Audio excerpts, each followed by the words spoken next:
Well, can the Suns build off momentum from beating the Clippers? It's going to be a lot easier with the second coming of Steve Nash.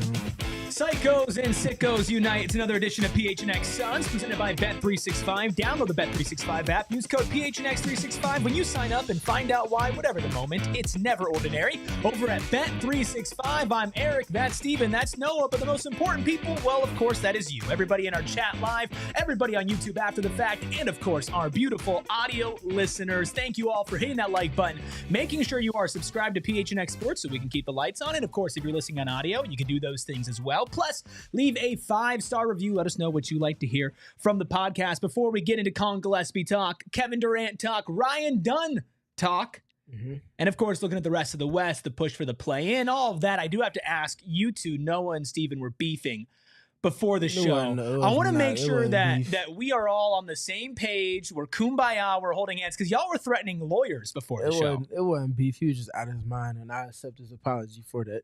Did he apologize? No, and I will not yet. So can somebody tell me what the beef is about? Because y'all just started throwing lawyers around like 10 seconds before we went live. I explained my part. He was out of his mind. What was he out of his mind with? He pushed a chair into my chair. I think that's assault. Okay. I'm going to move on. I don't even know why I asked. S-O-F-T. All caps and bold. All right. Well, before these two rip each other's heads off, we're going to capitalize on the good vibes going around with the Phoenix Suns. You know, all it took was for me to be off of a post game and for Espo to be on one. If you want to hear from Gerald, who was out at practice and shoot around today, he wrote an article that was posted last night. Says Suns can't waste Kevin Durant's turnaround moment or Collin Gillespie's spark in comeback win over the Clippers. We are going to get into the Kevin Durant side of it all. More reports about who's going to try to trade for him. Is he going to go to Minnesota? But also a really interesting note about, are we getting too far ahead of ourselves in the KD trade conversation, Steven, which is actually something you've brought up before. But before we get there, the Suns world is buzzing, Steven, and I know I made a joke about it in our cold open about Steve Nash 2.0. Obviously, Collin Gillespie is not Steve Nash 2.0. However, he came into that game against the Clippers, helped spark a comeback, played tough, played hard. And to me, I feel like he just kind of had his, hey, I earned a spot in the rotation moment. Do you feel the same way? I mean, according to Buzz's typical decision-making after something happens, yes. Should he be staking like a significant claim in the minutes? I don't think so, but I think he should have a claim in the minutes. He should be getting some semblance of rotation minutes, whether it's just 15, and seeing how he holds up in those 15 minutes against a very different opponent than the Clippers, being the Denver Nuggets, who the Suns are traveling to play tomorrow. So I think he should get a chance. I don't know how much, but I wouldn't imagine more than 15 unless he's just a game buster when he comes in. But to his credit, though, he comes in and he just stays ready. Yeah. I don't think people understand or value enough how hard it is to just stay ready when your minutes are not something that's consistent or baked into the game process on a gamely basis. So shout out to Collin for staying ready and implementing that in a game where the Suns certainly needed it, pulling them out the mud in tandem with KD. Yeah, and we mentioned with Ryan Dunn how hard it is for a young guy whose role fluctuates. I mean, Collin Gillespie's been injured. He's been down in the G League. He's been up getting a couple of minutes here and there in the Suns. And, you know, he's always been somebody I've looked at as an NBA player. And I think we've said it multiple times. If he was on, you know, a Wizards, a Hornets, a Pelicans, a Utah of the world, he'd be getting pretty significant rotation minutes. I don't need him to start, and we'll get to what Coach Bud had to say about that. But we wanted to bring a lot of sound for you all today from the post game against the Clippers and, of course, from practice today. After the game, this is what Collin Gillespie had to say just about how he played in the moment. Yeah, I mean, it feels good. I take pride in that stuff. I play that way. I've always played that way. I compete at a high level, or I try to at least play hard. And normally when you play hard and you compete, good things happen. So, but yeah, it was really just a credit to my teammates. They picked their energy level up. We started getting stops. We started running, and it's kind of human nature when things are going well, right? Like, then everybody's energy kind of picks up. So I think that kind of happened. We started making some shots. We started getting stops, and there was kind of new life. You know, it's funny for me seeing him credit his teammates in that, which rightfully so he should. However, he is the spark that his teammates should and did credit post-game for a lot of the things that they needed that weren't there for the first 3 quarters, basically. And that's defensively him picking up players at the half-court line, sometimes beyond that, and just getting into people's jerseys, like we say, making them feel him. He was that and then some, whether he was guarding James Harden or ended up getting switched onto Harden as he tried to play the matchup hunting game, which we talked about all the time when it comes to the Suns playing the Clippers. And then on the other end, paint touch after paint touch after paint touch. That gets a rhythm. It gets the shots that the Suns desire within their process, and it starts to create a flow. And those are things that were not there before he got his minutes in the fourth quarter in particular. It's funny because we mentioned, like, this team doesn't need a point guard, right? The likes of Tyus Jones. But if you have a point guard that plays like that in certain spurts, you could definitely see value in that. And you mentioned the spark. This is what Mike Budenholzer and Devin Booker had to say about the spark and the energy that Collin Gillespie brings to the Suns. Yeah, I mean, I think it starts with Collin's defense. I think, he brings a little bit of an edge. I think him getting into, if we look at the film, I feel like there's a couple of instances where he's tapping or getting balls. And then, I thought he was aggressive getting to the basket. He took advantage of opportunities to go downhill, had a couple layups, and then obviously the big 3 late. He really came through when we needed him. Yeah, I mean, incredible. It just seems like a story in itself. An all-time moment for him and, a big moment for our team, I think, moving forward. So, that's the definition of staying ready, staying committed, and being a professional, and it showed and it paid off. For a guy that loves ball like yourself, what's it like to see someone like him who, wasn't even drafted, but put in the work and grinded because he loves the game and then take advantage of the opportunity? Yeah, like I said, there's no better story than that. Especially because I've seen behind the scenes. It's nothing that just popped up out of nowhere. I don't think it caught any of us by surprise, everybody that's in this gym. But, people work hard all the time and always don't take advantage of their opportunity, and that's what he did then. So, pretty big moment and, a lot of confidence for all of us moving forward. No, I think it's kind of poetry the way that it was sequenced with Devin Booker speaking about Collin after Bud and looking at the last play and how Collin executed off of Kevin Durant.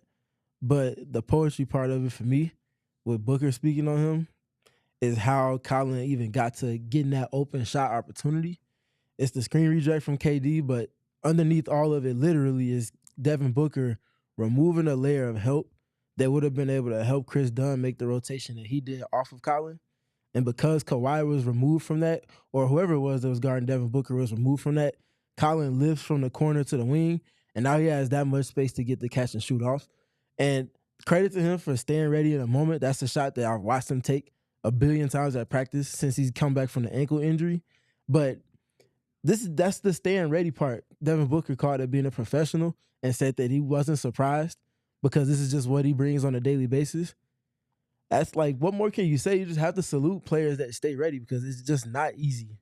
No, it's not. Again, you're basically just getting dusted off and you're getting put into, like, listen, I know this season, it feels so lost. And I know we've talked about it so many times, the long shot that it is for them to make the play-in. But if you are going to, you needed to beat the Clippers. Like, I know we kind of felt like the nail in the coffin was that loss to Minnesota. But if you ever going to revive like The Undertaker, right, you had to beat the Clippers. And to be put in such a big spot for somebody like him, you would think in general that person would crumble. But think about this guy's resume. right? Getting almost no offers and it's going into his senior year of high school, turning it into being one of the most instrumental players, a player of the year for a dominant team, one of the best college teams of all time in Villanova. And then goes to the NBA, wins an NBA championship with the Denver Nuggets, right? Not Nikola Jokic, not Jamal Murray, not Michael Porter Jr., but on that team, a member and a part of a winning culture there. You come to Phoenix, and when you signed here, he mentioned when we interviewed him at Summer League, I'm looking forward to playing. I'm looking forward to being in there. And then Tyus Jones and Monte Morris end up on this team, and he ends up going down to the G League, consistently contributing. But he's an NBA player. So to follow this guy's path, it's not surprising that once he gets in, he's ready to play, but it doesn't make it any less impressive. And I know that I believe he should have a rotation spot. I know you think that he should have somewhat of a rotation spot. Mike Budenholzer was asked if Collin Gillespie earned more minutes, and then a follow-up about if those minutes could actually lead to him starting. Yeah, I mean, every night's a little bit different, who's available, not available, but his impact on the game was huge. Him finding ways to get defensive boards, get his hands on things, fight through screens, communicate, finish in the basket. He just was a huge part of, I think a 20-plus, fourth quarter. So, certainly probably going to try and find ways to. As much as playing a point guard position is about having skill and being able to make passes and put players in positions and things like that, equally, if not more valuable and important to that position in particular on both ends of the floor is how the players on the court with said player respond to everything that it is that player is doing, whether it's at the helm of the offense or steering the wheel for whatever scheme it is they want to execute defensively. And to that point, if Collin comes in and he's slated for about 10 to 15 minutes against the Nuggets on Friday, and the impact of his presence on the court has a similar impact that it had in that fourth quarter against the Clippers, I don't see any reason why you don't ride with the proverbial hot hand and let him rock out, because it's clear the positives that he brought to the court. Bud talked about it a little bit defensively, the activity with him on defense, navigating screens, some of the deflections, some of those things. But past all of the stuff that you can count on the box score or a stat sheet, it's the non-stat sheet things that I'm speaking to, the leadership components that he helps to bring a literal spark to the team. The stuff that this team needs, which is off the stat sheet. I know that quote cut off a little bit at the end there, but there was a follow-up question said, how about a starting job? Bud laughed and said, I would say no. I know there has been some conversation about Collin Gillespie starting, and I think that he should be given the chance to earn it. However, that's a long shot right now. But what I do want to see, and I know a couple people have floated this out on social, I want to see them lock Collin up on a long-term contract, because he is somebody that I could see being in your consistent rotation next season, especially considering the fact that I don't think Tyus Jones is coming back. I would be shocked if Monte Morris comes back. And he's a young player who you can bet on and hopefully get a little bit more upside, and somebody who has proven that he has a spot in this league. What that spot is exactly, I'm not 100% sure. Let's get into some super chats before we hit a break. JDQ, not a super chat, but a good question talking about what happens if we beat Denver and Dallas, what our thoughts change on the season. We're going to get to looking ahead towards the play-in, the next couple of games, what that could mean. We're going to do that next segment. However, right now, let's read the super chat from Maria. Thank you, Maria, so much for all your super chats and all your support. Says, haven't been able to join live in a few days, giving a super chat because I enjoy supporting. Fun fact, as a Villanova fan, so happy for Gillespie. That is awesome. That's a win-win for you, Maria. And thank you always for helping us out and dropping some super chats. We appreciate it. Be calm, see clearly. You want to read this one, Steven? We appreciate you, Be calm, see clearly. Always relevant, always active in the chat with the super chats as well. Thank you. What would it take? What would it take for you to read the super chat? There is nothing. Just nah. Dude, if I handed you $100 bill right now, no, but I'm obviously not going to do it. I'm talking about if. You could have had it done ifs or already. fits. Well, that's a whole other topic. Be calm, see clearly with a $2 super chat saying Gillespie has a pancake booty, straight face, and then like nauseated kind of emojis. So sorry that Gillespie doesn't live up to your standards, and the Suns haven't lived up to their own standards. But can they build on a massive win? What do they need to do? We have more sound from Coach Bud. We have sound from Book and, of course, Kevin Durant as well. Plus, we're going to look ahead to the next 5 games and, of course, the push for the playoff and the play-in. We are going to do that right after you hit that like button and we hit our first break. For the first time, I can't say the Suns stink because they didn't stink last game, but they might just stink again. They did. At the beginning, and then they kind of, you know what happened? First 3 quarters, they stunk. In between third and fourth quarter, they slapped on some Mando, full body deodorant, and the Clippers just couldn't stand how good they smelled. They're like, how are you smelling so good? Well, the Suns were like, well, the best part about the whole body deodorant that is Mando is that it goes in my pits, my balls, my thigh folds, my belly button, butt cracks, and feet. And James Harden goes, I really need some of that, especially for right under the chin, right where the beard gets super sweaty. And if you are checking out some Mando stuff, James Harden, I'm gonna let you know. The starter pack is perfect for you. Comes with solid stick deodorant, cream tube deodorant, 2 free products of your choice, like a mini body wash and deodorant wipes, and free shipping. And as a special offer for you, James Harden, and all of our listeners, new customers get $5 off a starter pack with our exclusive code. That is up to 40% off your starter pack. Use code PHNX at shopmando.com, SHOPMANDO.com. Please support our show. Tell them we sent you. Smell fresher, stay drier. Boost your confidence from head to toe with Mando. And we love our friends over at Gila River Resorts and Casinos. One of the coolest things that we did in my first year here while I was producing, it was the collection, which of course was Mike Bibby's personal sneaker collection that decked out Windhorst Pass. Awesome. You know, where we go and do our watch parties, Steven. Imagine that reimagined. Tables, chairs, decorations everywhere, games, Mike Bibby, exhibits of all these shoes that have so much rich history. I know you like to rock some pretty nice kicks now and then, and I think that you would really love this event. And if you are wanting to come to this event, guess what? They've reimagined the upper deck, kitchen and bar, turning into sneakers lover's dream. March 20th through the 30th. That's 10 days. From first step to the final dunk. Discover the history and artistry behind every pair. It's Mike Bibby's personal collection. Go to playatgila.com/promotion/the collection, and you do you at Gila River Resorts and Casinos. Once again, thanks to the psychos and to the sickos who are sticking around with us, the most important people here. That is all of you in the chat currently, all of you on YouTube afterwards, and of course, all of our audio listeners. Thank you all so much on these daytime shows. Let's just keep it nice and simple. Like goal is 100 for today, so make sure you hit that like button. Let us know that you support us because we love you so much. Can the Suns build on the Clippers win? I know it's something that you guys talked about in the post-game show just 2 days ago, but now you've had a little time to sit on it. Do you feel like this could be a momentum shifter for the Suns, or is this just rinse and repeat, good win, go back to our bad times? I mean, if they allow for it to be, that remains to be seen. See how they show up. I think that first 5 minutes of the game against the Denver Nuggets will tell me a bit. I think the first 5 minutes of the second half against the Nuggets will also tell me a good bit, regardless of how that first 5 minutes goes. So I'm looking forward to it, but they found some things that I feel like they can lean more into. The Collin Gillespie minutes are one. That's a small piece, but it is a piece nonetheless. Small numbers add up too. And then I also mentioned that in the fourth quarter, we saw them get into a couple of scenarios where their bigs were switching. And I don't know if that's something that's sustainable in terms of saying they should do it for 48 minutes. But can you find pockets in games where, okay, Nick Richards, we know you're not old in any capacity. We also know you're able-bodied. How about we switch you on to James Harden and see you at least get up a solid contest, if not just bleed away the shot clock before a double team comes? Can you do that while we cover up the roller and we just flatten out their offense? Can you do the same thing with Jamal Murray if he's involved in the pick and rolls with Nikola Jokic, which naturally he will be tomorrow in tomorrow's game?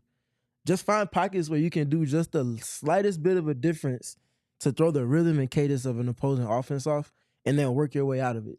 Add a couple new folds into your defense. Nothing just crazy. Something crazy. You need the spark from Gillespie. Mm-hmm. You know, you need your stars to be your stars. That's, of course, what KD did in the fourth quarter, just absolutely storming back, playing incredibly. And then you need guys like Nick Richards to also be able to bring more than just, hey, we get a double-double from you every couple of games, like consistent defensive effort and versatility on that end.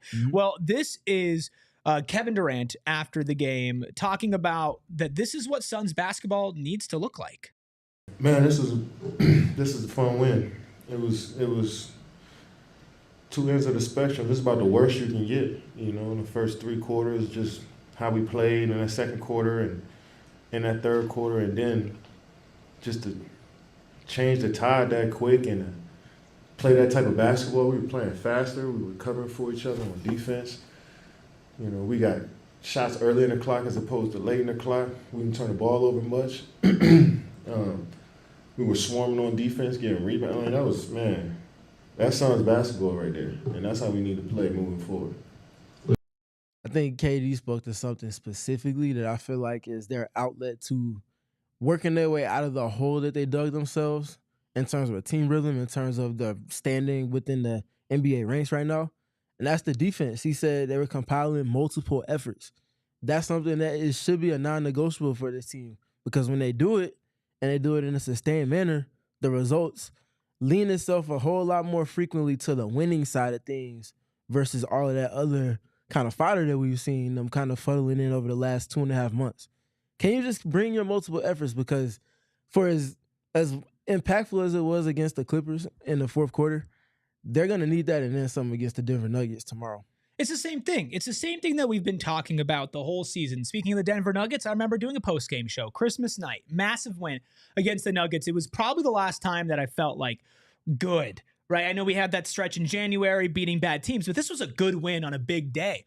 And I remember saying, as happy as I am right now, it means absolutely nothing if they go out and crap the bed afterwards. And we all know exactly what happened after that. So yeah, you want to take that feeling. I mean, you saw how happy Kevin Durant was just discussing his team playing well. I'm sure everybody feels better about this. And this is what Devin Booker had to say about what the Suns found in this comeback win and if they can build on it. I think overall, looking back at it, we just look all connected.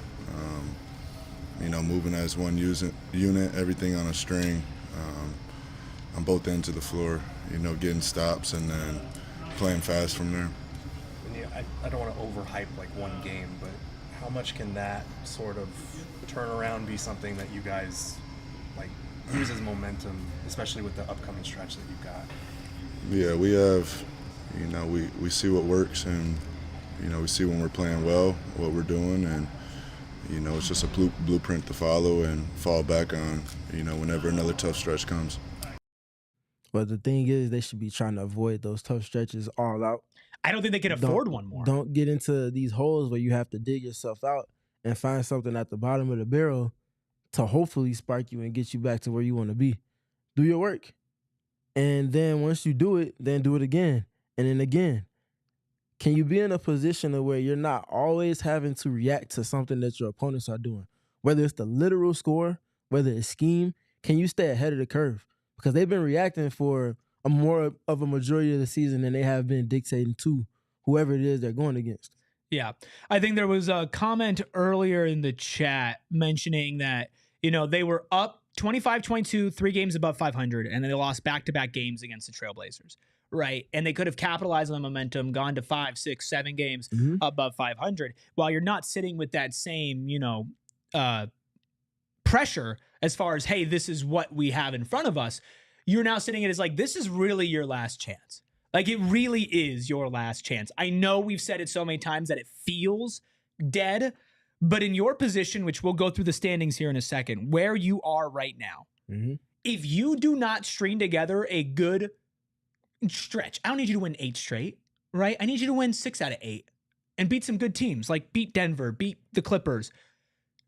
Then we can talk. Then you've built something. And this is Mike Budenholzer on if they can build from this. Yeah, I mean, that's been our magical question. How can we do it for more of the 48? And that's going to continue to be our push. You know, how do we capture that good team? There's a good team. And, you know, it's every team's challenge. And so we got to continue to fight to find our best for 48. They need to at least start to put together halves of basketball.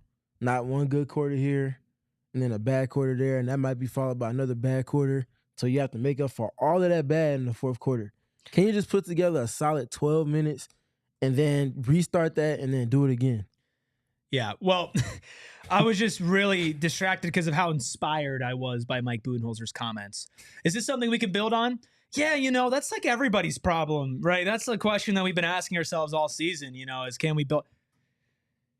I would not run through a wall for that man, but I really hope they can get us back into the play-in. Speaking of, let's take a look at the standings. It is time for Push for the Playoffs, or for the play-in. Of course, brought to you by friends over at All Pro Shades Concepts. Let's take a look at the Western Conference standings. Up top, it's always been the Thunder this entire season. Clearly the number one seed. There is zero chance they lose that. I can't believe they haven't actually clinched it mathematically yet. Lakers in the second seed. They've been playing great as of late, especially in the defensive end. Tomorrow's opponent for the Suns, the Nuggets, are the third seed. Grizzlies, fourth seed. Rockets, fifth. Warriors climbing up out of the play-in since the Jimmy Butler trade, a life we could have been living. Sitting in the sixth seed. Timberwolves at the seventh seed. Clippers drop down at the eighth. Kings at 9. Mavericks at 10. Suns at 11. Blazers at 12. So the Suns are in a position where they can make a run. I believe they're 3.5 games out of the play-in, and their next 5 opponents, Steven, Denver, Dallas, Memphis, Houston, Sacramento. All teams ahead of them in the standings right now. And 2 of those directly ahead of the play-in. And we'll take a look at, what those other teams are looking like at the end of this show, right after we get to KD stuff next segment. But out of those 5, what do you need the record to be for the Suns to feel like, okay, we can talk about this?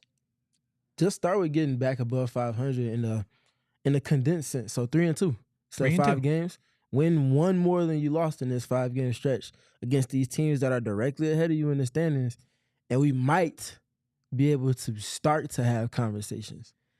I mean, maybe. Listen, 3-2, you need to non-negotiable win against Dallas. On Sunday. Dallas is falling apart, and we'll talk about that at the end of the show when we check in on some other teams here. Sacramento has not been playing like the Sacramento they were when Doug Christie first took over. Sandwiched between that, you have Denver, like I mentioned, the 3rd seed, Houston, who is the 5th seed, and Memphis, who is the 4th seed, right? Those 3 games, you need to take at least 1, preferably 2. Now, will they? I'm going to be honest with you. I'm not going to put my money on it. I'm not saying that I've completely changed faith in this team after this win. You just kind of have to explore the possibilities of, what if they can do this? And if they can go 4-1 over these next 5 games, with one of those losses being to the Denvers or Houston or Memphises of the world, that is the only way I feel like I'm really back in. I don't think 3-2 does it for me as feeling like I'm fully in. And because you're probably going to beat Dallas and Sacramento, so you're better for the play-in, but can you truly actually build momentum by beating teams that aren't that great? I mean, you can, but is that really what you need to do right now? But my rebuttal to that is, when we saw a stretch of games where we felt like they had some games they should have won, did they win those games? They did. The in January when they had I'm talking about post All-Star break. Oh, no. So God, to no, that point, to that point, and their records since the All-Star break being, 3-5. I was going to say 3-4, 3-5. To that point, we're talking about steps in the right direction. Just be above 500 in this 5-game stretch. And then you can start to build momentum. You're not going to just kind of by happenstance walk your way into wins against those teams because their urgency levels are at the same, if not higher than yours. Right. You're going to start to establish things that you can build upon if you're winning any of those games. And I feel like that's a step in the right direction for them. Yeah, I think a step in the right direction is awesome. You got to keep in mind that what we're talking about is going basically all out, win streak. Time is now to get the 10th seed, right? So this is a team that if they can pull that together, after that, they take on LA. Again, a team above them in the Western Conference standings. Then you have 2 games, Toronto, Chicago, non-negotiable. And then you're getting into the real home stretch. You've got Cleveland, Milwaukee, Boston, Minnesota, Houston, Milwaukee, Boston, New York, Golden State, Oklahoma City, San Antonio, Sacramento.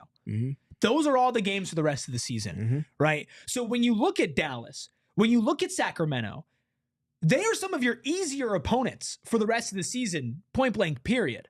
Those are non-negotiable wins for me. Get 1 or 2 from the other ones. Let us know, what do you think the Suns' record is going to be over the next 5 games? Make sure you are smashing that like button. We appreciate all of you who have and all of you who will, especially after the fact. Just about 200 of you in here hanging out on a Thursday afternoon. The most important people in the world, our Suns community. We are going to talk about, of course, what the headline of the show is. Are we ruling out Kevin Durant returning to the Phoenix Suns too early? Well, we're going to answer that right after our second break.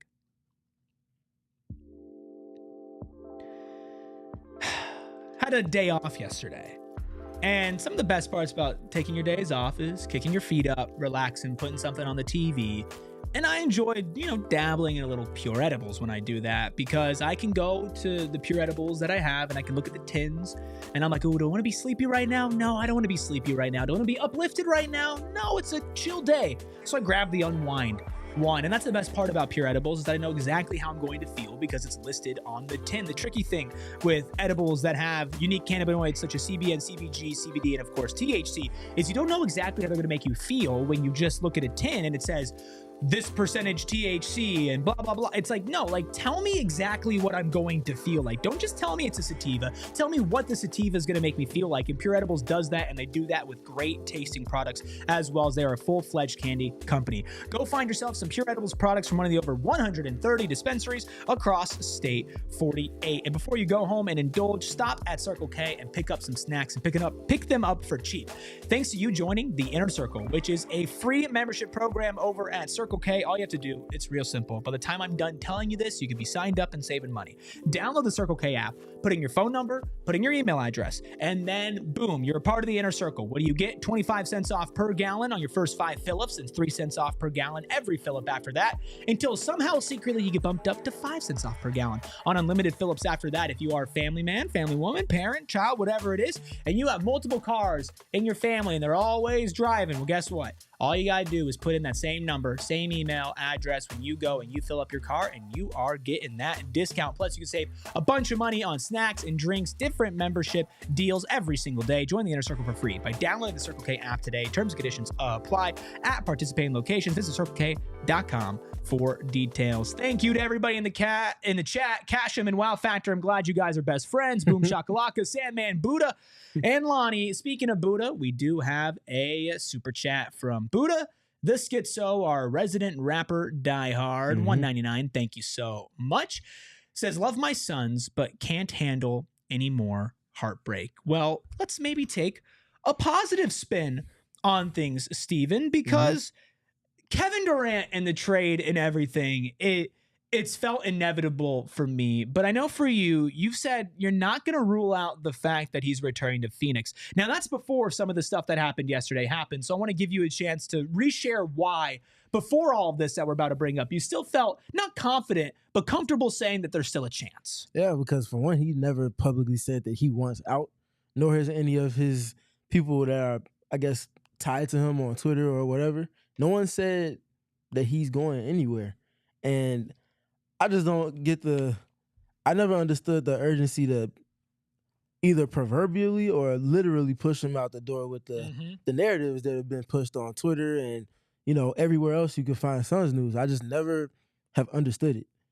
If the dude never said it and he's never shown qualities of someone that's detached from the franchise, why? Like, this dude is an all-time great. We watched him do what he did in the fourth quarter against the Clippers.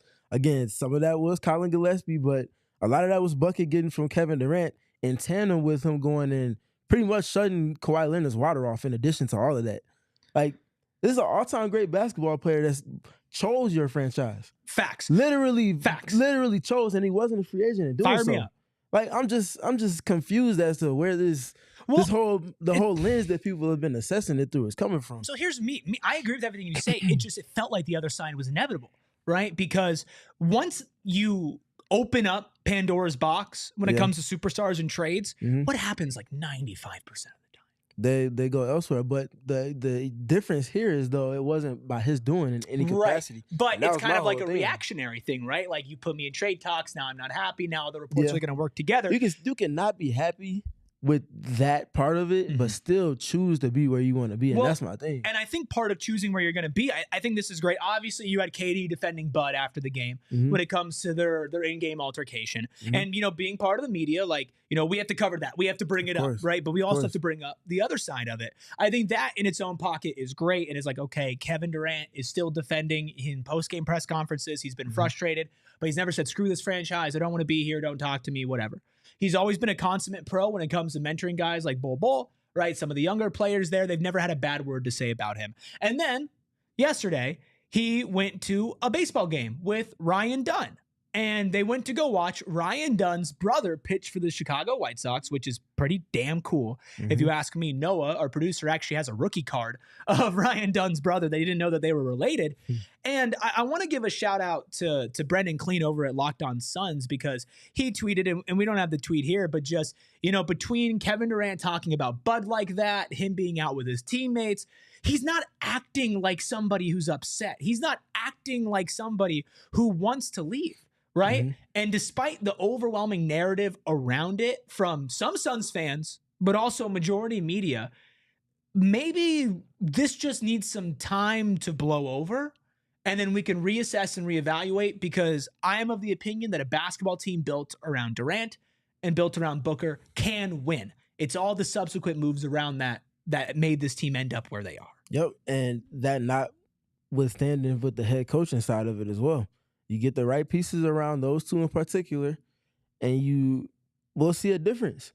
And I'm still very much in belief of that. I don't think the roster needs to be completely overhauled. I think change needs to happen. I think change is inevitable with the roster. I don't think Kevin Durant is involved with that in terms of what needs to change. I think starting with the front office, you bring in some other people to put them into decision-making positions with a different vision and a different type of feel for a roster that's top-heavy like the Suns have in this present construct. I'll go ahead and go out and say I could see the Suns being a top 4 seed in the West next season. We could have seen that this year. And that's not out the realm of possibility for this season. That's my point exactly. Yeah, 100%. Exactly. So just to that point, there's no need to move all of this furniture if you have a well-established foundation in place. I know a bunch of other teams in the league that would beg to have someone the likes of Kevin Durant and Devin Booker at the top of their roster that they're trying to build around, which with whatever problems might come about that's a luxury. And I feel like because we've been seeing such underwhelming play, that's gotten lost in the weeds, lost in discourse, and lost in the general perception of this roster. I said this, I tweeted this because obviously I was covering ASU U of A the night of the Clippers game. So I got to watch some of that out there with you, but I had to go back and just re-dive into everything and look at everything. And I respect everybody's opinion on sports. It's sports. It's all subjective. I get it. I'm not trying to talk down to anybody or anything. But personally, I don't understand how you can watch Kevin Durant play basketball and have your favorite team's jersey on and be rooting for him to be gone. Now, I understand since Kevin Durant has been here, this team has not been successful, right? In the way that you expected them to be successful. But there's a bunch of other things that I would change or that I would look to try and change before I'm even thinking about shopping Kevin Durant, a man who said that he wanted to retire here. I've been on this. I stand on this. I think Mike Budenholzer needs to go. I'm not wishing the worst on him. I don't think he's the worst coach in the world, but for this current situation and all the decisions that he's been making, I think that is the head of the snake. I think that needs to be changed, despite it being your third coach in 3 years. Obviously, moving Bradley Beal is much higher on the to-do list for me than trading Kevin Durant.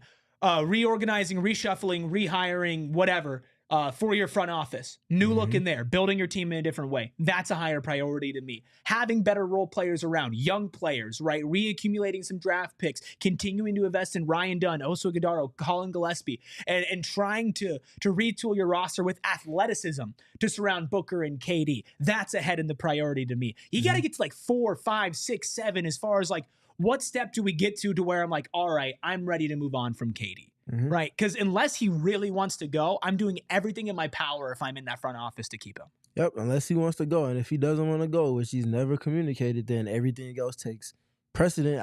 That doesn't even cross my mind. That's how confident I am in them figuring out their process with him and Devin Booker involved. He shouldn't even be thought of to be traded if you handle your business in the way you need to on those margins around him, including the front office and the head coach. Well, and that's the thing is, I don't want Kevin Durant to get traded, but I also don't want to get into a situation where you wait too long and Kevin Durant wants to be traded and now you got nothing, right? You don't want to let it get too bad, but KD has never been the toxic type of player to let it affect his game, but if he wants to leave, then I don't want him here, because if he's not going to sign an extension, right? And we're going to play this game of who wants to trade for 4 months of Kevin Durant as a rental during the season where you hold on to him. That's just not something that I want to deal with, right? And if you can't move off Beal and that's the factor that says, you know what, KD goes, I'm done, then you bite the bullet, right? Because you do what you can do, and that sucks.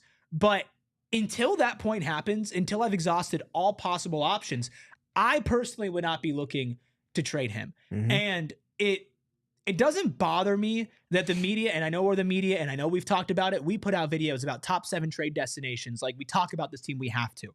So it doesn't bother me when other reports and rumors and stuff go out there about, hey, this is where Kevin Durant's going to go to next. I wish that the overwhelming media focus was on, can they save the season, can KD stay? But it's not. And so I think it's our job to bring you guys some of the latest reporting that's been going on. Let's start with Brian Windhorst, who brought up a team the Suns lost to recently as a potential team that could be dealing for Kevin Durant. Where is KD going to Another wind up? small market team to watch. Minnesota Timberwolves, which Ant Edwards and KD, very tight connection, also from the Olympics. The Timberwolves tried to pull off a crazy trade at the deadline for KD. Look for them to revisit those talks this summer. Okay, I like that. And look, there would be something poetic about him going back to OKC as well if somehow that wound up working out. Yeah, the whole Minnesota thing, it sounds good, but if he's never communicated that he wants to, it sounded like a broken record. I don't even want to entertain it to that extent, honestly. Yeah, I could see Minnesota. Julius Randle's the tricky part of it all if you're going to move it around, try to multiple deals. But I think the thing that Windy slipped in there that I thought was interesting was that they tried to make a crazy move at the deadline. But the Suns did not want to participate. Right. Takes two to tango. A whole lot of teams said they were interested in Devin Booker, and everybody laughed at it. Like, that's cute. We had people on Twitter talking about, yeah, I'm interested in Devin Booker too. Like, what does that mean? You know what? I think it's a really interesting thing that there are 2 comments in the chat right now. That dude and Sandman, always in the chat. Thank you all so much for being here. Says Wolves would just be Suns 2.0 unless they fleece. And then Sandman says, dude, Wolves would be in the same situation. He says government already has his max and is going to get his. I would assume he's Ant instead of government. It's so funny to see where the Suns are right now. And then also hear reports that like 4 or 5 other teams are desperate to try the same thing. If you want anything that's like, hey, why would the Suns want to keep Kevin Durant? Where's the value? Can you win? Look at all the teams that are trying to trade for him. Contending teams that are above the Phoenix Suns, right? So if that doesn't paint a picture, I don't know what does. Yeah. And most of those teams don't have a 1B that would be next to KD. Like Devin Booker on top of all Ant of that. Ant and KD would be. Of course. I would hate it, but it would objectively be disgusting. There are also, there are also a couple other teams. Sam Amico was out there reporting and, of course, got aggregated as that goes. The Lakers, the Mavericks, and the Spurs and the Heat are expected to pursue Kevin Durant in the offseason. We touched on a couple of these teams on a previous episode. I believe it was on Monday, talking about the top 7 teams. We threw the Heat in there, and we threw the Mavs in there, and the Spurs. The Lakers are somebody that I've kind of brought up. Do you see a world where LA and Phoenix can maybe get into a little business together, a little star-for-star swap? So my thing with the rumors is how do the Lakers get to trading for Devin Booker? Like, they're in what scenario? Or Kevin Durant, excuse me. They don't get to Devin Booker. No, they don't. But they don't get to either. Like, how do they get to making that trade happen? LeBron James makes less money than Kevin Durant. I'm just saying. LeBron's not getting traded. Luka got traded. I mean, 2 complete different contexts. Though. No, and I get it. It's just more of the like, hey, like anything can happen. I mean, let's try to build a package beyond that. Austin Reeves makes $12.9 million. Rui Hachimura makes $17 million, so that's $29 million. You could take less salary. So if you do Reeves, this is just great podcasting right here. Reeves, Hachimura, Connect, and picks for Kevin Durant. Let's see if that works. Try this trade. It has failed. Lakers are taking back too much money on that. Yeah, I'm not sure how the Lakers would be able to do that. But also, you don't know what other subsequent moves are going to be made. Yeah. You know, like if you want to pursue the same way the Suns tried to flip 1 pick into 3 picks to get Butler, that didn't work out for them. You never know what other types of moves teams might make. And I wouldn't be shocked if almost every team is trying to get in on KD, because also, of course, a lot of these teams are going to be trying to tank his trade value. We have some more on the rest of the NBA coming up next. Any final thoughts on are we ruling out a Kevin Durant trade too early or anything of that nature? No, I still side on he's never communicated it. It doesn't make sense for me to see people or the actual franchise potentially pushing him out the door. And because of those things and the potential of him and Devin Booker as a tandem at the top of a roster, it just makes sense for him to be where he is. They need to do a better job on the margins around those two. Yeah, they do. There's a lot of problems with this team. There have been games and moments where you can mention faults and problems that Kevin Durant has, but fundamentally speaking, I am comfortable building a team around Devin Booker and Kevin Durant. It just needs to be built better. Speaking of, there are some other teams that are crumbling around the NBA in the West. We're going to take a look at them, and plus Steven's got a little coach's corner to get into. We're going to do all of that after our final break.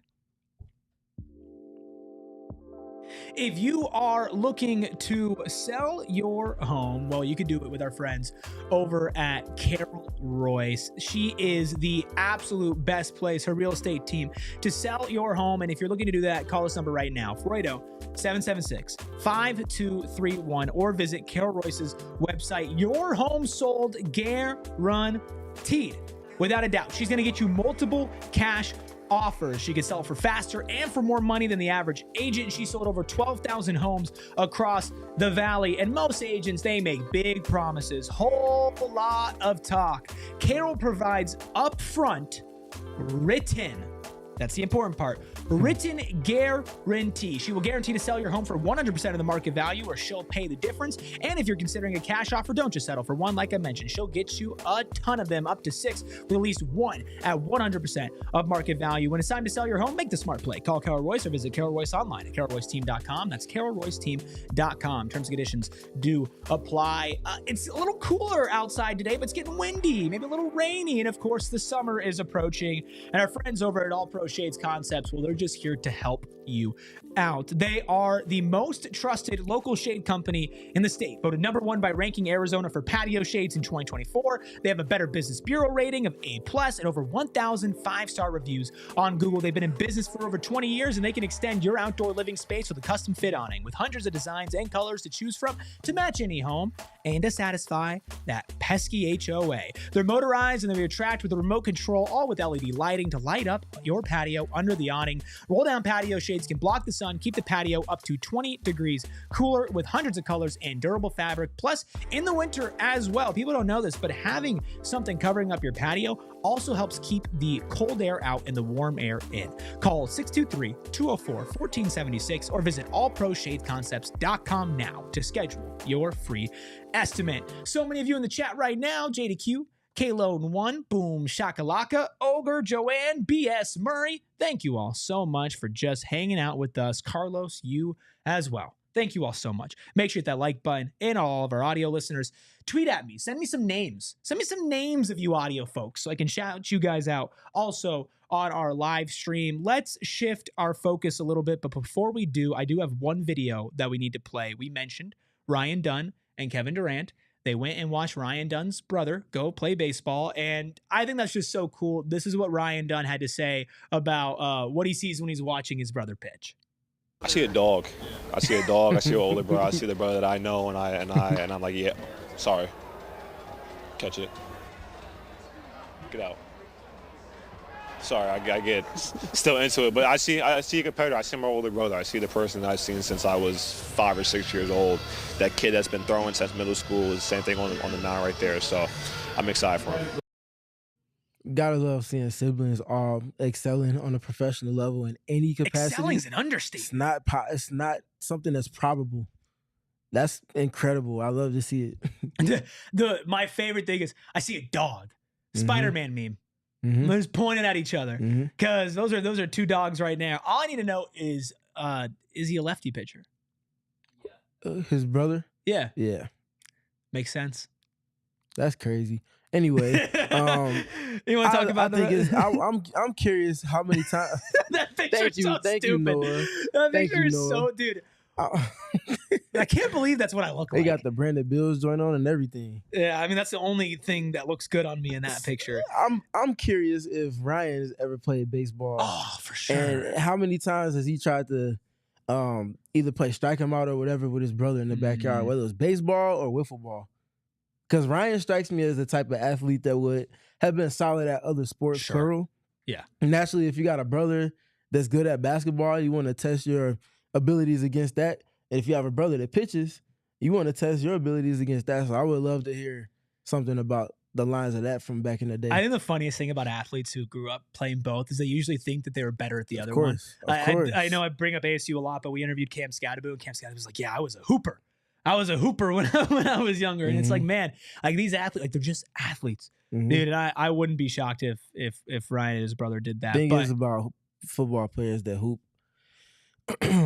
I imagine Cam was a hack. No, Cam said he played like Steph. All he did was shoot threes. Oh, okay. But then that's interesting because just people with such strong shoulders, such big upper body muscles can't typically shoot. Desmond Bain is like the one. Well, he didn't say he was. I have never watched him play. I don't know if he's good. I'm just going off what he said. He brought up Steph. He could have brought up any other average shooter. He brought up the greatest of all time. Yeah. So, you know. Dude. Casham says, how do the Wizards not come up with something in the contract to avoid the no trade clause if he isn't playing a certain amount of games? The Wizards just gave a contract to somebody who played for the franchise for 10 years. Sorry, they're talking about Beal in the chat. Yeah, he got that off of loyalty. I got he was an all-star in the mix with all of that too, but he got it off of loyalty. Yeah, he was good. I got distracted, just like Ryan Dunn got distracted in the middle of that answer, but let's get back on track. Let's wrap things up here on a daytime edition of PHNX Suns here. Eric, Steven, and Noah holding down for you. Gerald out at practice today. Let's take a look at the rest of the West, man, because there's a lot going on. I can't believe that I'm about to say this, Steven. I feel bad for the Dallas Mavericks. Yeah. That is a very, very tough situation. I feel bad for the fans. Oh, for sure. Because they are going through it and then some. You get 3/4 of the Anthony Davis experience, and then you get the full Anthony Davis experience. You got a general manager that's doing God knows what for God knows what reasons, off of God knows what merit, and putting a team in a situation where if you lose Kyrie, obviously that's a dent in your desires to contend.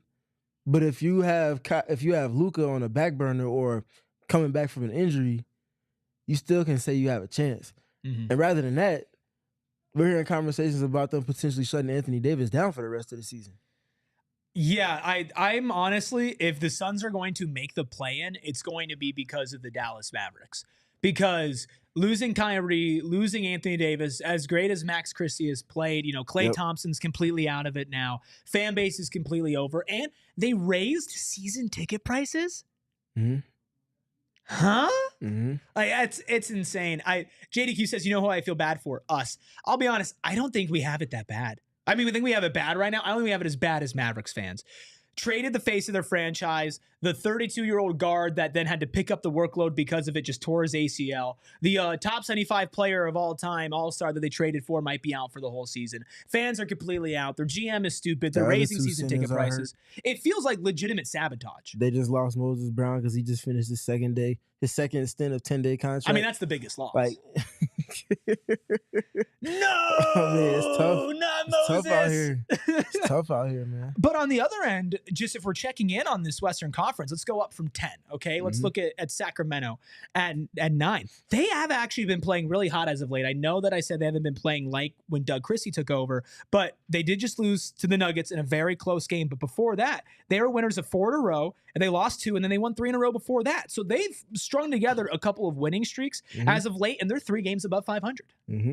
And that just speaks to the gap that the Suns are up against right now.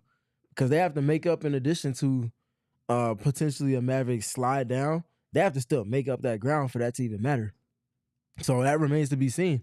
And based off of their winning percentage over the course of the season, that's not where they're going to end up unless they start to buck that trend. So they got their work cut out for them still. Yeah, I think Sacramento might even have a chance to pass LA because they're only a half game back from the Clippers. And the Clippers, after losing to the Suns, they went on and beat the Pistons. But before that, they've not been playing too great. 3 straight losses, sandwiched between a win against the Bulls and then another 3 straight losses.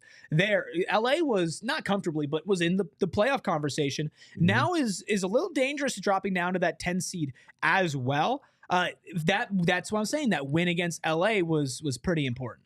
Well, yeah, for one, they already had the season series wrapped up as far as the Suns being up 3-0 going into Monday's matchup with the Clippers.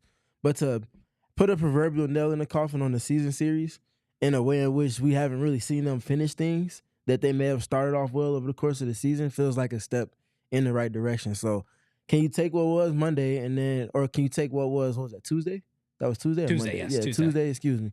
Can you take what was Tuesday and then bring that into this game on Friday against the Denver Nuggets? Because you can't just copy and paste. Because the Nuggets are not a team that has fumbled leads in fourth quarters. Like the Clippers have a No, lot. and that's the thing. It's a trend. There's a trend there that's not going to work against other opponents that are in that same realm of teams that you're trying to go up against. And it's important when you do face the Clippers, the Mavericks, the Kings, and of course you're facing the Kings and the Mavericks soon. It's not just a win helps you, right? It's a loss for them. It's chances to move up double the amount in one game that you would if you were beating up on teams in the Eastern Conference like you were back in January, right? That means each game is so much more important when you play the Clippers again for that fourth and final time. It's going to have pretty heavy season series wrapped up. Oh yeah, the Suns broomed them. So they don't play Clippers 4 times? They did. That was the fourth game. I thought it was the third game. Nah, they won all 4 of them. Oh, geez. Never mind then. Never mind. Then if you run into them, then you win there. I thought that they already played. That's right. They played those 2 games at the beginning of the season. Exactly, within a week of each other. God, man. that was so stupid. Yep, basically the same thing with Dallas to an extent too. They got one more remaining against them, and they're up 3-0 in that season series. So. Well, and then we can look at Minnesota and Golden State. Both are basically tied. Golden State 34-28, Minnesota 35-29. So Golden State is sitting in that 6th seed. Minnesota has been playing pretty well as of late. Lost to the Jazz and the Lakers, not great, but after that, beating the Suns, beating up on the Sixers, beating up on the Hornets. Before that, they did beat the Thunder on the second night of a back-to-back in Oklahoma City. Yeah, crazy comeback. One of the most fun games to watch this season. Yeah, and they're playing good ball, and they're still not healthy yet either. Do you feel like they're a team that's going to continue to kind of trend upwards as this season ends? Minnesota? Yes. Yes, I do, because they have Anthony Edwards. They're going to be coming back more healthy over the next couple of weeks, I imagine. And they got some notable wins under their belt, even without Rudy Gobert. So they found some things to build off of when Rudy is resting once he's back healthy. And I feel like that's something that was kind of a part of the puzzle for them to solve, even when he was in the rotation. Well, yeah, because when Rudy was getting played off the court in certain playoff matchups, they didn't really have that counter. I mean, Naz Reid is a counter, but from a team perspective. And then Golden State. Golden State's so interesting because I feel like, we're the SpongeBob meme, Squidward outside watching them run around. Like, that's who we could be right now if we were able to pull off that deal. Ever since they got Jimmy Butler, I'm not going to say it's like done a complete 180 on their season, but my Lord, man, let's see here.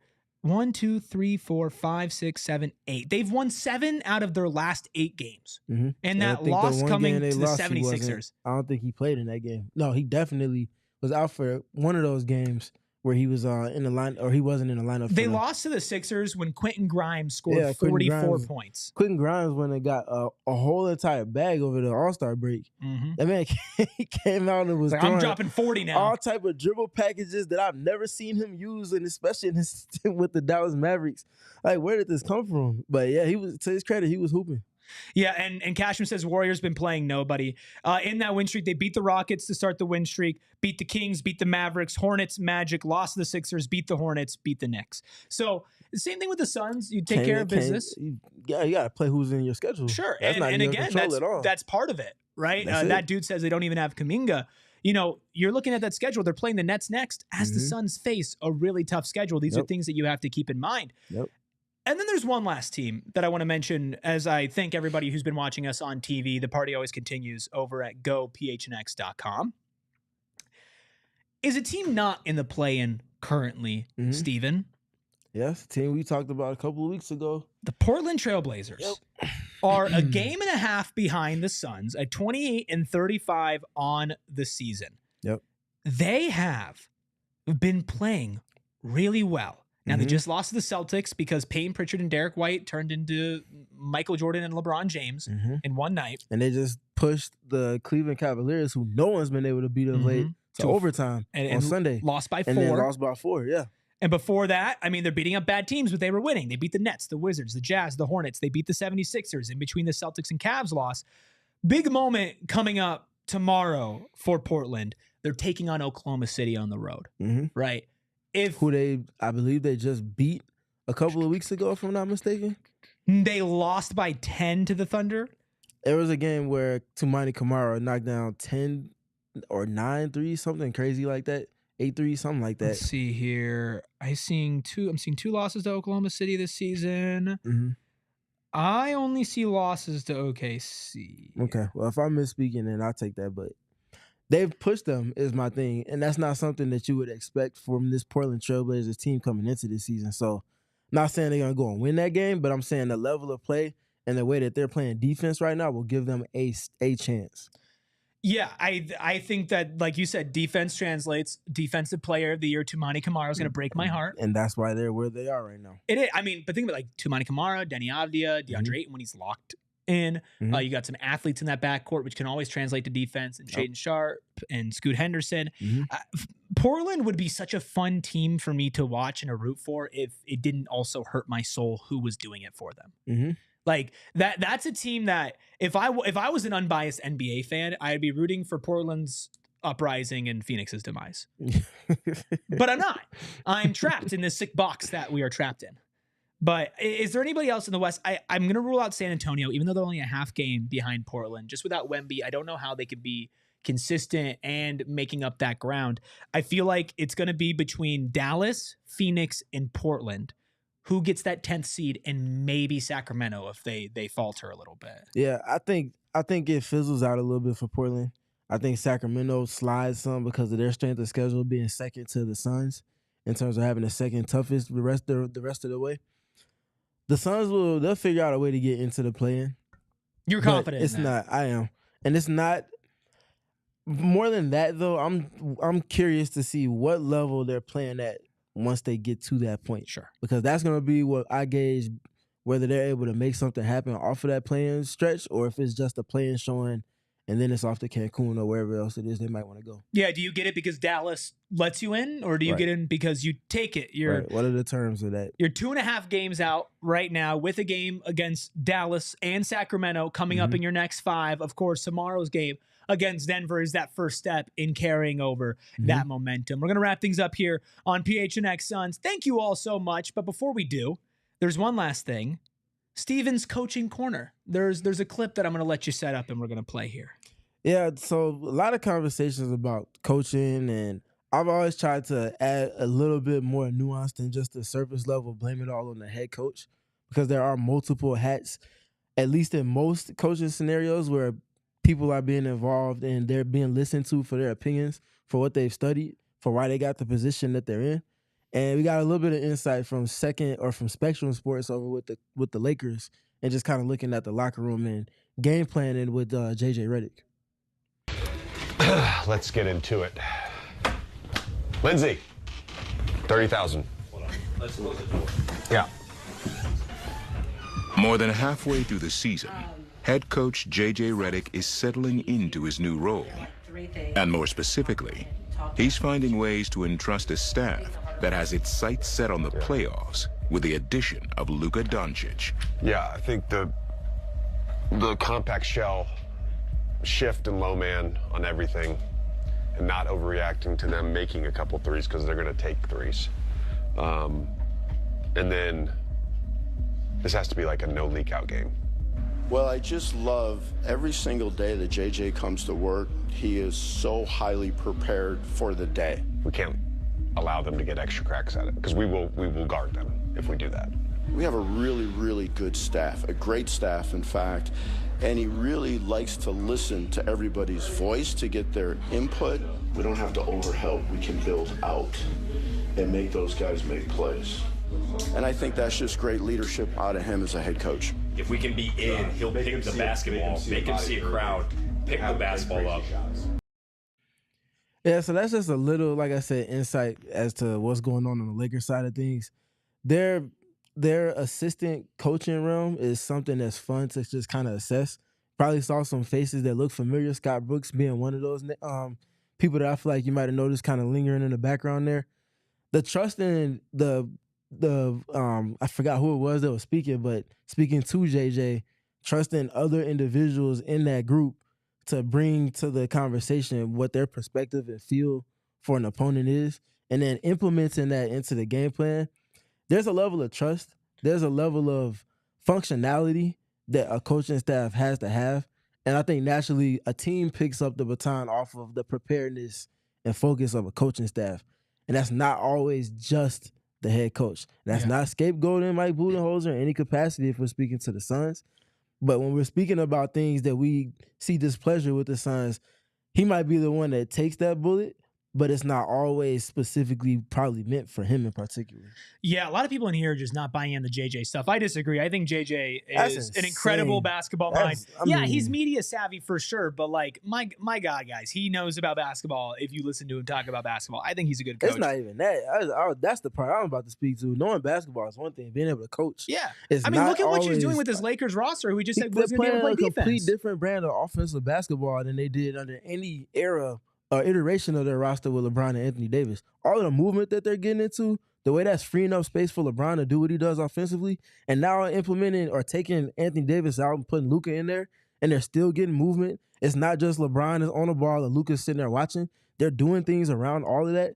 They're getting the most out of Jackson Hayes within all of that. Like, yuck. Come on, man. Lock him up. Come on, man. Come on, bro. Lock him up. First team all lock him up. Him, Kevin Porter Jr., Miles Bridges. Lock them all up. Give me the one shot real quick for a second here. I would do disgusting things to let JJ Redick coach my basketball team. That's all I have to say. Okay, you can get the one shot. I'm glad you got for the one shot. Yeah, you're welcome. Too much. I seriously, I'm not a fan of the Lakers, which means I'm not a fan of JJ Redick right now, but I think he's doing a good job. Obviously, the point with assistant coaches, they're a massive part of every NBA team, every coaching staff, every sport. Yeah. The head coach will always wear the blame, and the spoils go to the victor. You hear Mike Budenholzer is a championship-winning coach for the championship that he was the head coach for. He's going to get all the bullets for this one, and guess what? All the problems I still have with the Suns, all those assistant coaches are also part of it as well. Yep. I don't know how much, but they all need to take some part of the blame, in my opinion, with that. Couple really quick updates here from Gerald at practice. Bradley Beal went through all of practice today with a sore left calf, but we're not sure about his official status.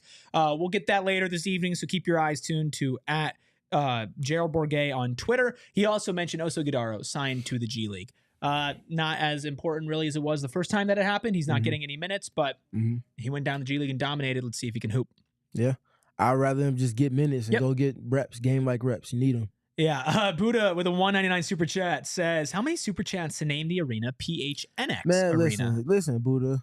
We are here. When I heard they were changing the name to PHX Arena, I was like, man, they just throw the N in there. Like, why not? It's pretty easy. It's a layup, man. It's a layup. Just got to do it. Well, we appreciate all of you tuning in. You got one more thing? No, we got one more thing. Don't we have a watch party coming up this weekend? Oh, you're so smart. Need to be talking about? You are so smart. We do have a watch party this Sunday at Gila River Resorts Casino's Wild Horse Pass. Come join the crew as we hang out, have a couple drinks, eat some food, and of course, watch those Phoenix Suns take on the Dallas Mavericks. If you want to come drink Mavericks Tears with us, it is a 12:30 tip-off pregame at noon. Bright and early. And we will be there. Come say hi. Come have fun. Come talk with us. Make sure you are hanging out. It's super, super, super fun and super free to go to as well. Go phnx.com/events. Sign up, RSVP for free. But between me and you, if you just show up, that's okay. The most important thing is you show up. Pull up. But if you can RSVP, we'd also really appreciate that, just so we know. Thanks. We appreciate all of you RSVPing and being in here on a Thursday afternoon. Chat, we appreciate you so much. Psychos and Sickos, Suns community, always firing on all cylinders. Make sure you hit that like button. Make sure you are subscribed to PHNX Sports. The road to 40K continues. We are getting closer there. Sign up for our golf event that's happening on April 12th, the Green Jacket Scramble. Sign up as a foursome or solo. Pre-game Masters watch party, post-game food and drinks, 18 holes, and everything in between that you can imagine for a golf tournament over at gophnx.com/events. Sign up for that. It's going to be a ton of fun. We'll all be out there April 12th at Dobson Ranch Golf Club. You can follow the show at PHNX_Suns. Thank you, Noah, behind the Mac, making all the magic happen and threatening to get his lawyer, and another guy threatening to get his lawyer. That would be Steven with APH. Steven PG3 on Twitter. You can follow me at ERIKRUBY. Man, I'm parched. You can tell my voice just went a little bit there. Maybe I'm going to have to drink some Mavs Tears early. I'll talk to you guys tomorrow. We all silly like the mayor.